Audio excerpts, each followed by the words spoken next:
মানুষ আসবেই, ঝুম বৃষ্টির মতো হঠাৎ করে। মন ছুঁয়ে যাবে, আবার মিলিয়ে যাবে একটা পুরনো রোদের মতন। কেউ আসবে কেবল গর্জনে, ছায়া রেখে যাবে না এক ফোঁটা। ভিজিয়ে যাবে সব স্বপ্নপত্র, তারপর ফেলে যাবে নিঃশব্দ অভিমান।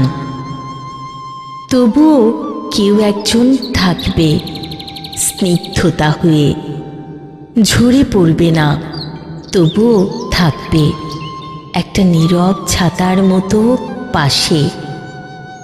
সে বলবে না আমি আছি, তবু তার নিঃশ্বাসে থাকবে আশ্বাস, তার ছায়ায় থাকবে নির্ভরতা, তার চোখে থাকবে অঝোর শ্রদ্ধা। সবাই আসে, সবাই যায় এই জীবনের নীরব বহরেই, তবে স্নিগ্ধ মানুষেরা রয়ে যায় আকাশে লেখা এক মেঘ গল্প হয়ে। আকাশে লেখা এক মেঘ গল্প হয়ে, এক মেঘ গল্প হয়ে।